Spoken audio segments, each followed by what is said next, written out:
7 ways to save more money. Now, I know what you're probably thinking, Tommy, I've seen all these videos before. I know how to save money. I know what I gotta cut on my budget. I know what I have to do. And I really don't need another one, right? But if one of these 7 things, one of these 7 strategies I'm gonna teach you helps you, it can save you hundreds of thousands of dollars in your lifetime. So that's a lot of money. So stay and listen. Now, the first thing I'm gonna tell you is the first way that I've actually learned how to save more money is by spending more money. And you're probably saying, what the hell did I just click on, right? But hear me out. Now, here's the thing, right? I figured out something early on when I was spending like thousands and thousands of dollars on sneakers, on clothes, on a whole bunch of material things that I actually didn't need whatsoever and weren't giving me any value back. Now, what I did figure out is the key to making more money is by spending money on investments. And when I say investments, I don't mean stocks. I don't mean like buying a business. I don't mean any of that stuff. So now you're probably confused. But listen, hear me out. What I mean is spend more money on investing on yourself. I mean, getting information, getting books, and getting all this information in your head so you can actually become a better person. Think about it. Every time you read a book, an autobiography, or anything like that, you can literally take that one book, those 2 hours that you're reading that book for, and you can literally learn a person's entire life, 70 years, 80 years, in literally 2 hours, and learn all the mistakes they made in that business, all the successes they had, and just like completely walk out of there learning so much. Now, that's the first thing that I did learn is spending more money on yourself and investing in yourself, because the ROI on that, the return on investment on that is like unlimited. Trust me. The person that I was 3 years ago when I was spending money on sneakers every single week, on every single release, every single thing that was going on with Jordan and Nike and Yeezy and anything like that, that person that I was back then had no business knowledge, had no experience whatsoever. But the person I am now, that I literally wear like t-shirts that I get from like high schools and stuff like that, like, listen, this person now that I have become, because I've been investing so much money in myself, can literally make a business, can literally create income like all the time. And that's really what I'm shooting for. The second thing that can really save you a lot of money and can also make you a lot of money is having bad credit card debt. Now, hear me out when I say credit card debt, right? I don't mean just like, oh, I swiped and that's automatically like bad, right? Because for example, I owe a ton of money on credit cards. Like for example, I owe like over $10,000 in credit cards. And you probably tell me, Tommy, how am I gonna take advice from you when you owe a ton of money on these things, right? Well, hear me out, man. I owe $10,000 in credit cards, right? None of those credit cards actually charge me interest because I did it in a smart way with promotions. So I have like 18 months free promotions and I'm gonna pay them all off. I'm constantly paying them all down. And that money, that $10,000 that I borrowed, produces me over a 50% return a year. So that means by the end of the year, before I even have to pay any interest, I can pay them back completely. And guess what? I have an extra $5,000 that I didn't have before that I just made from their money. But here's the kind of like the other side to that is that if you're spending money on credit cards, right, and you're just spending it like, oh, I want this Gucci handbag, oh, I need this, oh, I need that, oh, I need this coffee from Starbucks that's like $7, really overpriced, and you're paying interest on all those things, that's bad credit card debt. And when I say bad credit card debt, it means that it's not producing anything whatsoever. So try to avoid that. Going into debt can be like a horrible thing. And when you really get to calculating things, and this is what I like to do, right? If the interest rate on a credit card is 27%, like it literally, like the average investment in the stock market, like a really good investment, makes like 7%. So you have to literally beat the market like 3 to 4 times so you can actually catch up to that credit card debt. So it's not a good investment. Try to avoid it at all costs. Now, this does not mean don't use credit cards. You can actually have the cash on hand, pay for all your expenses using a cashback card, make that money from them and pay it off and build your credit and get some extra cash back, then do it by all means. But those are only unnecessary expenses, and being smart about it. Just don't pay for things that you actually don't have the money for. That's a really good way to get yourself trapped in the rat race. Now, the third way that I learned how to save money is, believe it or not, is on haircuts. Now, don't start clowning me and telling me, Tommy, is that why you have long hair? Is that why you don't cut your hair? No, I always wanted long hair as a kid, so relax. But I taught myself how to give myself haircuts. Like, it doesn't really show right now, but I give myself my own hairline. I do my own mustache. I do my own eyebrows. I do my own beard. I do every single thing. And you probably tell me, Tommy, are you really serious? Am I supposed to stop cutting my hair? Not really. Like, you can still cut your hair, but like try to make an effort to actually learn how to cut your hair. And you're gonna want to do that when I do the math for you. Now, check this out. For example, right, I live in New York. New York is like It's not a pricey place, but if you go to the Dominican Republic, where I'm actually from, you pay like $100 for a haircut. I'm not gonna stop cutting my hair for $100. You know what I mean? 100 pesos, by the way. That's like $2 in American money. But here, an average haircut costs you between like 15 to 20 bucks, right? I was paying $20 a week to get my haircut, right? Because I had to look fresh, I had to look nice all the time. That's how I got my girlfriend, by the way. And now she's not leaving me because guess what? It doesn't really matter, bro. It doesn't matter. So I was spending 20 bucks a week. That's 80 bucks a month. That's $960. Yeah, $960. Yeah, $960 a year. Now, mind you, I'm 21 years old, so let's do the math that if for the next 60 years I kept getting my haircut, given that I don't go bald or something like that, that would be $57,000. Now, if you know math and if you're on this video, then you know if I had put that money in the stock market, that $50,000 investment that I did on my hair, that is really a waste of money. Well, that could have been like probably like $200,000-$300,000 for my retirement, which makes a lot of sense now, right? You might just want to learn how to start cutting your own hair.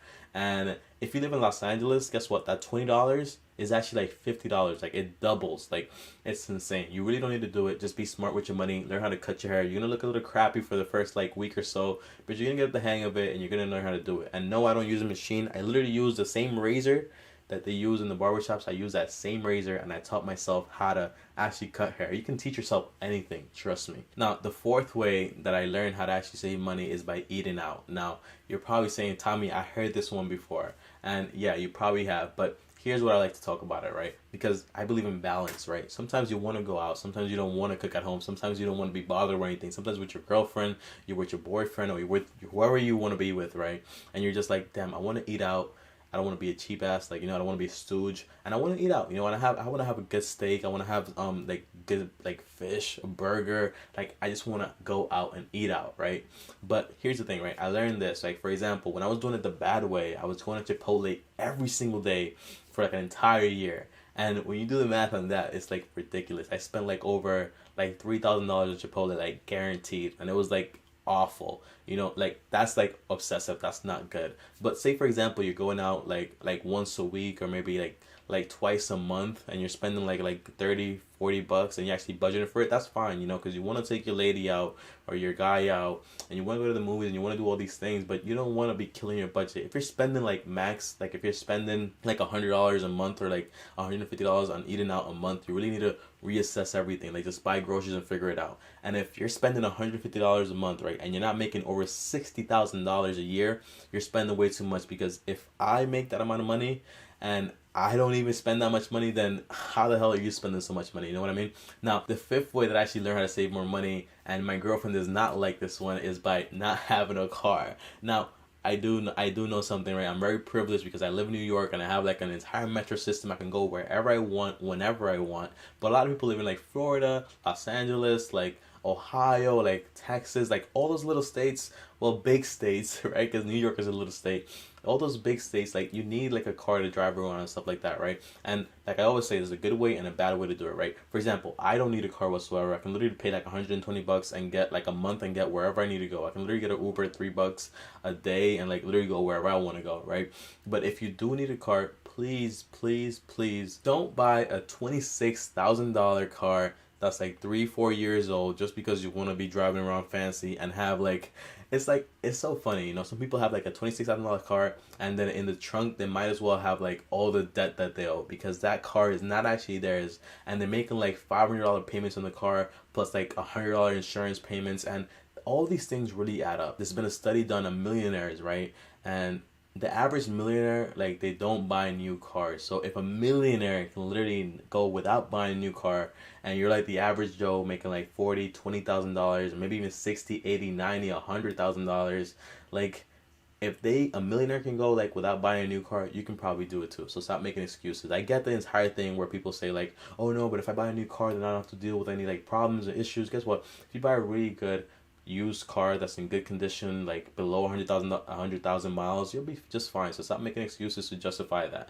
By the way, whenever you're gonna buy something, always ask yourself, like, because people buy with emotions and they justify it with logic, right? So if I like this camera, I'm gonna I'm gonna buy it because the way it makes me feel about it, like the way I see everything, and the way that's why they associate so many products and cars with like sexy people driving it around with luxury and all these things, because you're buying that kind of lifestyle, you're buying the emotion behind it, and you're justifying it with the logic of, hey, it's a good car, it's good condition, I'm gonna be just fine. Try to avoid that. That's the consumer mindset. You want to avoid that. So back to the entire thing. The good way to do it is get yourself a $5,000 car, maybe $3,000 car, and just pay for it cash, or maybe just get a loan that's like no interest involved, by the way, and just like pay it, get it, and just pay like $100 in insurance. But guess what? You're driving around for free basically, and you can actually make money off of it. And I like that. Now, the sixth way I actually learned how to save money was by not buying memories and buying investments. Now, let me explain myself. Now, I read this quote on Instagram. I'm on Instagram all the time, guys. Follow me over there. I'm TommyBryson over there.